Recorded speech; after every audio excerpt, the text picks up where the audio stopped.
trêve à la Poutine. Les Russes ont frappé Soumy et Kharkiv. Ils n'ont pas atteint le palais, mais sont tombés en mer près de la résidence du dictateur à Gelendzhik. Incendie. Allusion à un troisième mandat. Trump, 80 ans, a dit quand il quitterait la Maison-Blanche. Quand je quitterai mes fonctions, disons dans 8 ou 9 ans, je pourrai enfin en profiter pleinement. Du nouveau pour l'armée ukrainienne. Les États-Unis autorisent la livraison de bombes à longue portée. L'Ukraine reçoit des JDAM surpuissants pour 370 millions de dollars. Une tonne d'acier, une précision chirurgicale et des cratères de 5 mètres derrière les lignes ennemies. Rayon de nettoyage, 350 mètres. Moins 4 cibles. Un avion amphibie et 3 vedettes des occupants ont été touchés en Crimée. Retour aux années 90. Les Russes sont privés de communication, d'argent liquide et de vol. Tout est déconnecté. Enfin, absolument tout est coupé. C'est probablement ce qu'il fallait, non?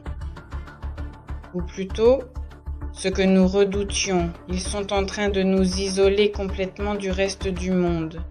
La deuxième plus grande raffinerie de Russie est paralysée, grâce aux bons soins des drones. Tout le monde ira au front. En Russie, mobilisation forcée des médecins. Le médecin-chef a signé un document venu d'en haut, stipulant que d'ici la fin de l'année, un membre du personnel soignant doit se porter volontaire pour l'opération spéciale pour 1 an. Au programme de cette édition, je suis Volodymyr Rabchoun, voici l'Ukraine aujourd'hui. Abonnez-vous, aimez la vidéo et voici l'actualité. La Russie a violé le cessez-le-feu. L'ennemi a ciblé une école maternelle à Soumy avec des drones. Cela s'est passé dans le centre-ville à 10 h du matin. Une gardienne de l'établissement préscolaire a été tuée. 2 autres employés ont été blessés. Il n'y avait pas d'enfants dans l'établissement au moment de l'attaque.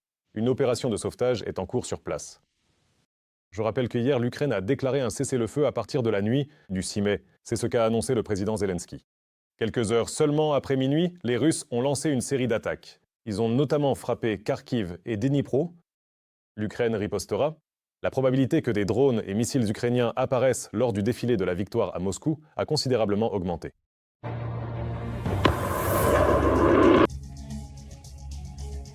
On peut regarder indéfiniment 3 choses, le feu qui crépite, l'eau qui coule et le décollage d'une fusée Flamingo.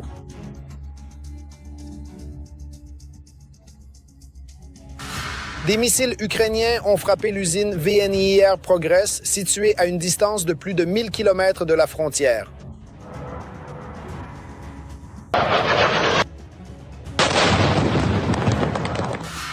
L'usine VNIR Progress a une importance stratégique pour la Russie car elle produit une énorme quantité de composants pour les missiles avec lesquels Poutine frappe les villes ukrainiennes. Les opérateurs du premier centre indépendant, en coopération avec le GUR du ministère de la Défense ukrainien, les forces de missiles et d'autres composantes des FDU, ont mené une frappe combinée contre l'entreprise VNIR Progress à Tcheboksary. L'entreprise produit des récepteurs GNSS et des antennes pour les systèmes GLONASS, GPS et Galileo, y compris les modules de navigation Cometa résistants à la guerre électronique. Ces modules sont utilisés dans les missiles Calibre, Kh-69, Iskander-M, S-8000 banderoles, ainsi que dans les drones de type Shahed, Orlandix et Forpost. De plus, Cometa fait partie des modules de planification et de correction qui transforment les bombes aériennes en bombes guidées. GUR du ministère de la Défense. Il semble que le missile Flamingo soit déjà pleinement opérationnel au sein des forces ukrainiennes et de telles frappes deviendront systématiques.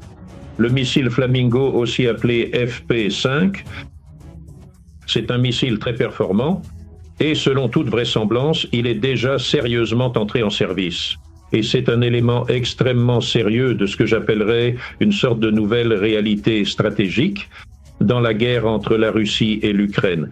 Et cette nouvelle réalité se résume au fait que les bombardements et les frappes sur les zones situées à l'arrière-plan le plus profond de la Russie, touchant désormais presque tout le territoire européen, sur toute la partie européenne de la Fédération de Russie, deviennent une composante quotidienne, deviennent déjà presque des sortes de circonstances de routine.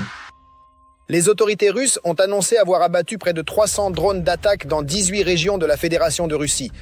Presque toute la partie européenne de la Russie était en état d'alerte. Voici comment a réagi l'un des blogueurs Z qui vit actuellement dans l'Oural et a combattu auparavant en Ukraine. au sein de l'unité Storm Z face aux attaques nocturnes des forces ukrainiennes. Pour la première fois de ma vie, moi, habitant d'une ville toujours à l'arrière, j'entends de tels bruits. Les flics circulent en ville avec un message d'alerte. Attention, danger de missile. On dirait que l'opération spéciale de Poutine ne plaît plus trop.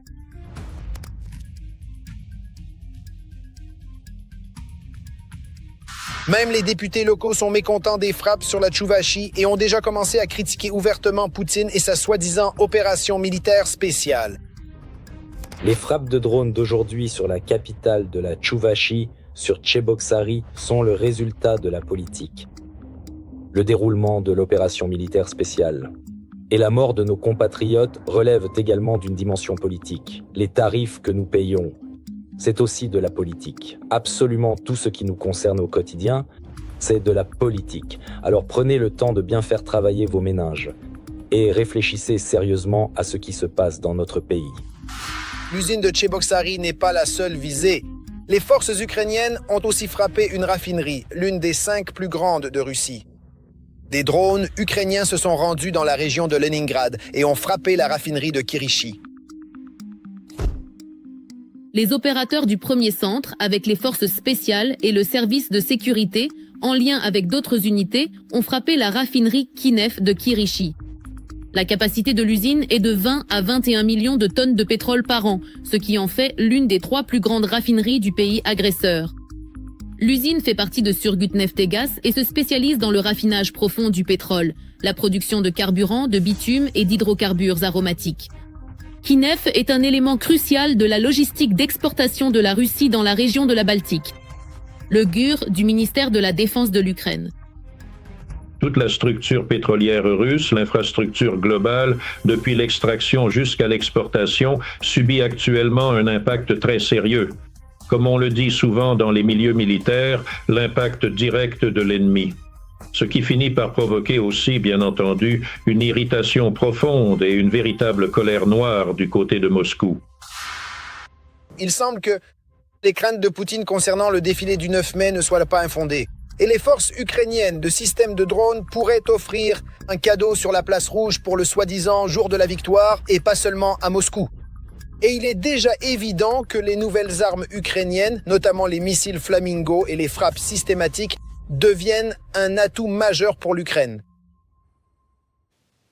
Au cours des dernières 24 heures, la Russie a perdu au moins 1050 envahisseurs, tués ou blessés.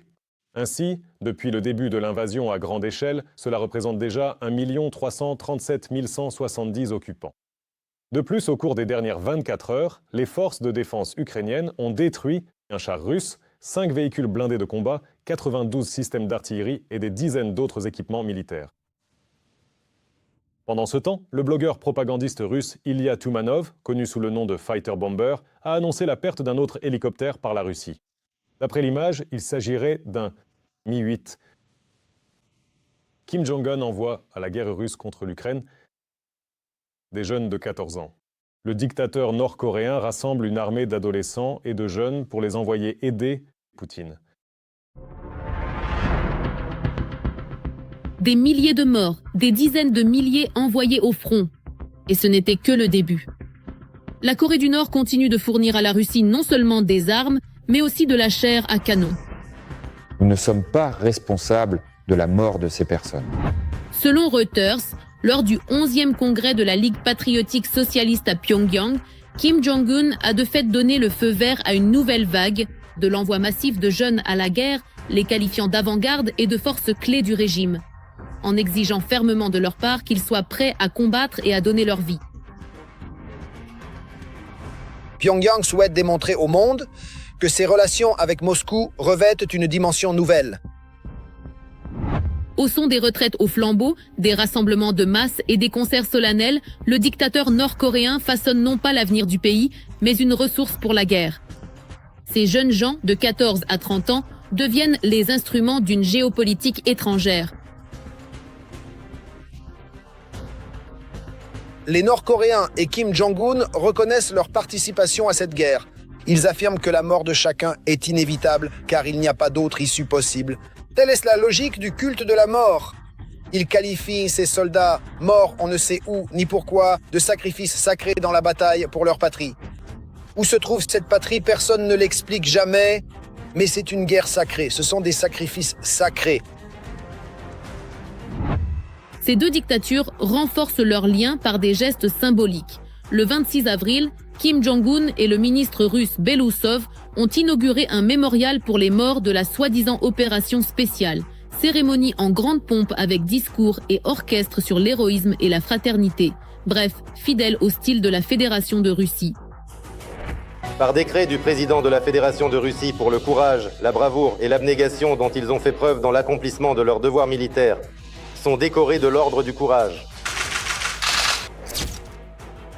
Belousov a déclaré avoir convenu avec les officiels nord-coréens d'asseoir la coopération militaire sur une base stable et durable et de signer un plan de coopération pour la période allant de 2027 à 2031. En 2024, les dictateurs russes et nord-coréens ont signé un traité de partenariat stratégique global entre la Russie et la RPDC. L'accord comprend une clause de défense mutuelle. Moscou et Pyongyang ont ainsi légalisé l'envoi de soldats nord-coréens à la guerre contre l'Ukraine. C'est un soutien total à la Russie, tant sur le plan politique qu'idéologique. Mais derrière cette image d'unité de façade se cache un prix très concret. Un peu plus de 14 000 militaires nord-coréens ont été envoyés combattre aux côtés de l'armée russe. Plus de 6 000 d'entre eux sont restés pourrir en terre étrangère. Pour la Corée du Nord, comme pour toute armée au monde, il est crucial d'être prêt pour une guerre moderne, car les généraux vivent probablement encore sur des mythes datant de 1949, pour ainsi dire. À chaque nouvelle étape, il devient évident que Poutine n'est pas prêt pour la paix. Mais comme on dit, un homme averti en vaut deux. Et face à de nouveaux défis, y compris la présence d'unités nord-coréennes au front, les forces de défense ukrainiennes sont prêtes à les accueillir comme il se doit. Avec de l'artillerie, des drones et des armes de haute précision. C'est le moment de vous abonner, de liker cette vidéo et de la partager. Faites-le, s'il vous plaît, dès maintenant. Merci et gloire à l'Ukraine. Le Kremlin a choisi l'escalade. La Russie mène des essais nucléaires. Pour la première fois en 18 mois, des tirs de missiles à capacité nucléaire sont testés au polygone de Koura, au Kamtchatka. Ces exercices devraient se poursuivre jusqu'au 10 mai, inclus. Nous suivons de près l'évolution de la situation. Les États-Unis ont approuvé la vente de plus de 1500 kits JDAMER à l'Ukraine. Ils transforment des bombes classiques en munitions guidées de haute précision. Kiev recevra également les équipements associés. L'Ukraine se rapproche du Caucase. La rencontre de Zelensky avec Pachinian et les récents pourparlers avec Aliyev confirment la tendance. Le Caucase se détourne de la Russie pour l'Europe. Virage géopolitique. L'Arménie, historiquement dépendante du Kremlin pour sa sécurité depuis des décennies, reçoit désormais aujourd'hui les dirigeants de toute l'Europe.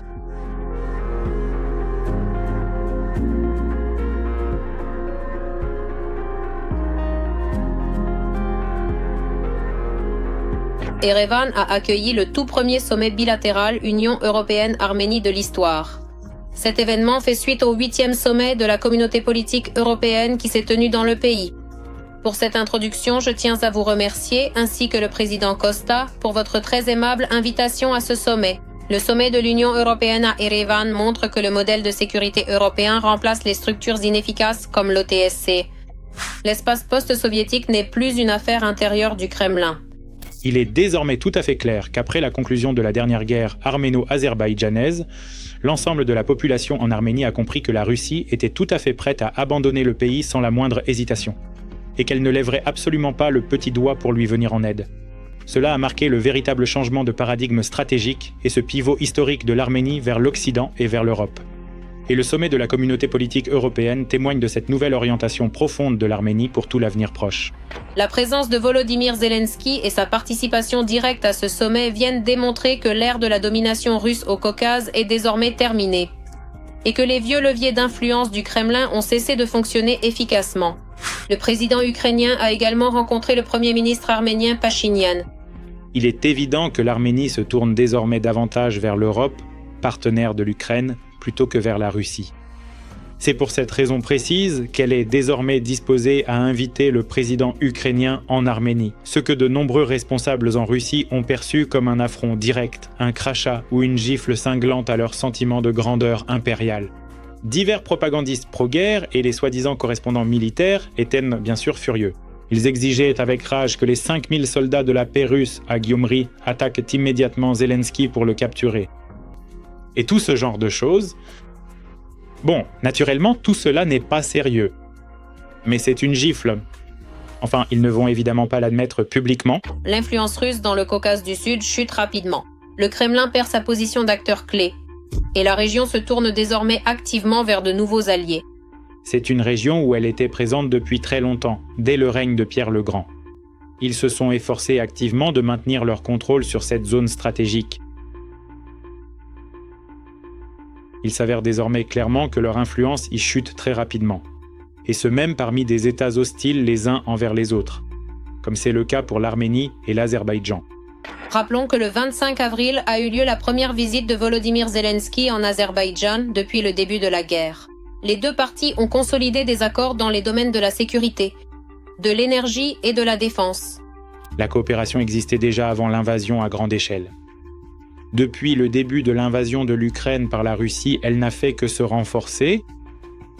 L'Ukraine a toujours reconnu l'intégrité territoriale de l'Azerbaïdjan, et l'Azerbaïdjan a toujours fait de même pour l'Ukraine. Et actuellement, les possibilités de coopération militaire et technique avec l'Azerbaïdjan sont activement discutées. Pour l'Ukraine, l'Azerbaïdjan est un partenaire potentiel crucial, tout comme l'Ukraine l'est pour l'Azerbaïdjan. Les relations entre l'Azerbaïdjan et la Russie traversent une crise profonde de confiance. La visite de Volodymyr Zelensky a catalysé cette dégradation, bien que les tensions s'accumulaient depuis des années. Nous voyons comment les relations entre l'Azerbaïdjan et la Russie se détériorent actuellement. Et même si la Russie a présenté des excuses et des compensations pour l'avion abattu, et que l'Azerbaïdjan a accepté, on ne peut pas dire que cela ait immédiatement rétabli les relations à leur niveau antérieur. En d'autres termes, l'Azerbaïdjan s'éloigne clairement de la Russie. Il se tourne manifestement vers de nouveaux partenaires. Le statut de grande puissance de la Russie appartient désormais au passé.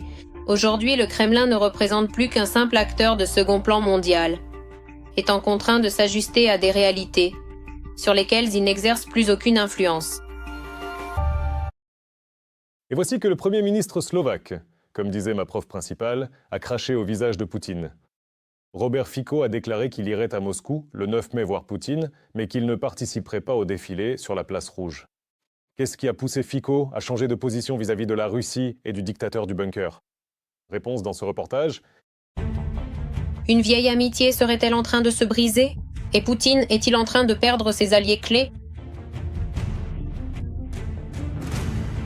Il y a tout juste quelques jours, le Premier ministre slovaque Robert Fico a inquiété son vieil ami, le dictateur russe Vladimir Poutine. À la suite d'une rencontre tout à fait inattendue avec Volodymyr Zelensky dans la ville d'Erevan, le Premier ministre Robert Fico a annoncé qu'il se rendrait à Moscou pour voir Vladimir Poutine le 9 mai prochain, mais il a précisé qu'il ne prendrait pas part au grand défilé militaire de la victoire.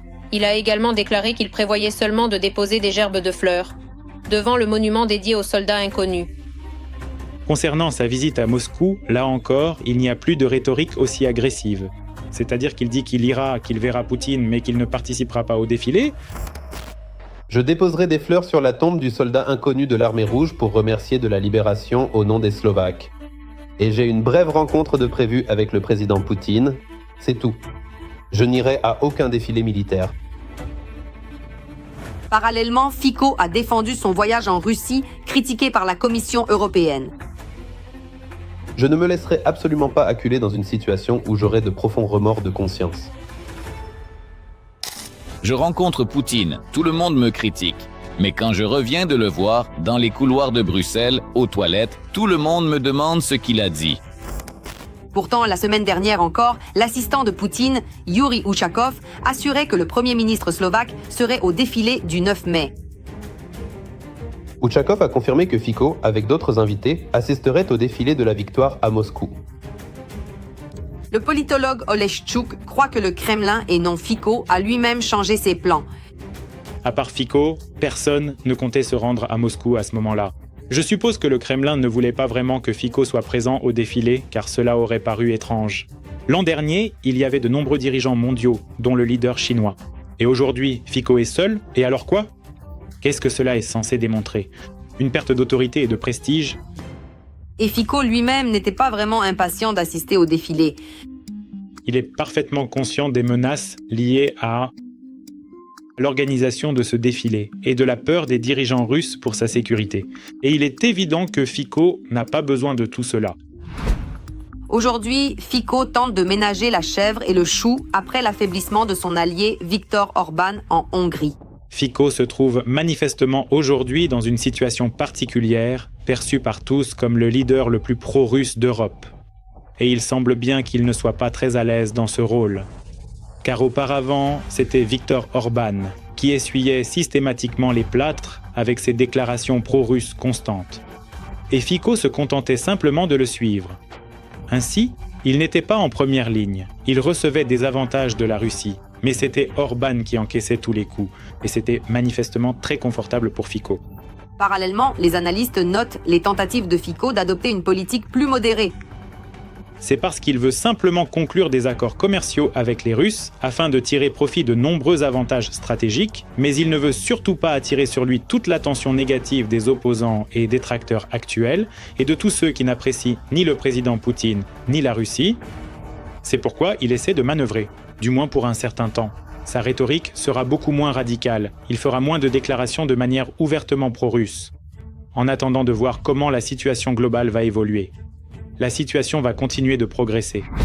Il est intéressant de noter qu'en plus de tout cela, Fico a changé de position et de rhétorique, non seulement concernant le défilé, mais aussi vis-à-vis de l'Ukraine.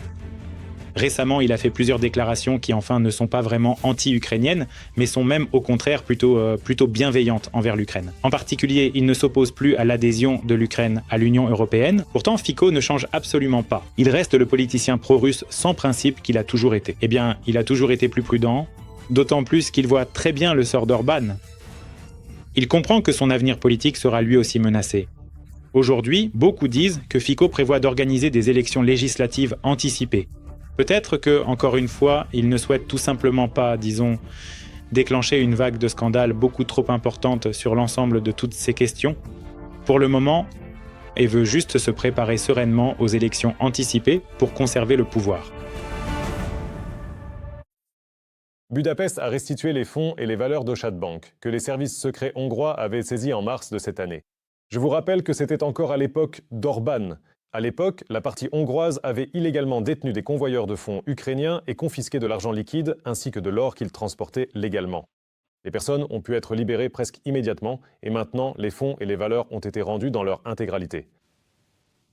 Enfin, parlons des loups déguisés en agneaux.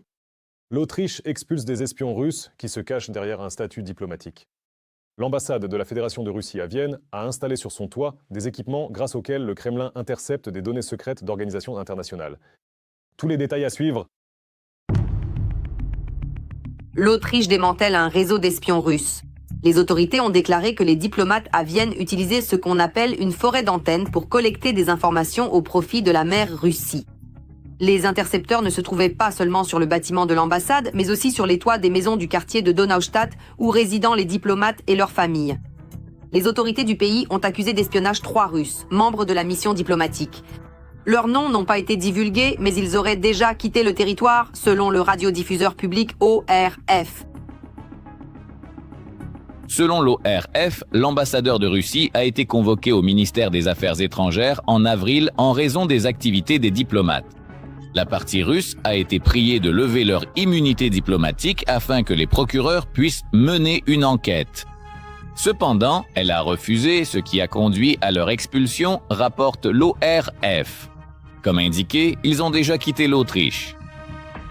L'ambassade de Russie en Autriche a accueilli cette nouvelle de manière hystérique sur ses réseaux sociaux.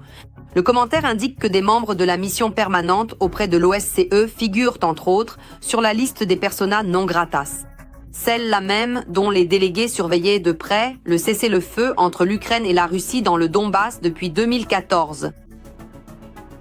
Nous considérons la mise en œuvre de cette nouvelle mesure inamicale des autorités autrichiennes comme totalement injustifiée, purement politique et catégoriquement inacceptable. comme cela a été le cas auparavant, absolument aucun témoignage, ni la moindre preuve tangible ne nous ont été fournis concernant les prétendues violations de la Convention de Vienne sur les relations diplomatiques. La réaction ferme de Moscou à ces actes absolument irréfléchis de la part de l'Autriche ne se fera pas attendre.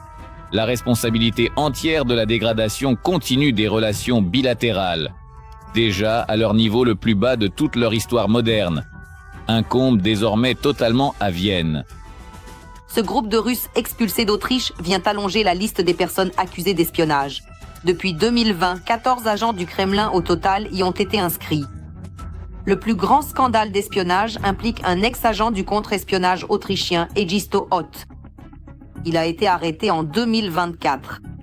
Les services secrets ont établi qu'Ott dirigeait un réseau d'agents russes infiltrés, transmettait à Moscou des téléphones officiels et des ordinateurs sécurisés et traquait les opposants à Poutine en Europe.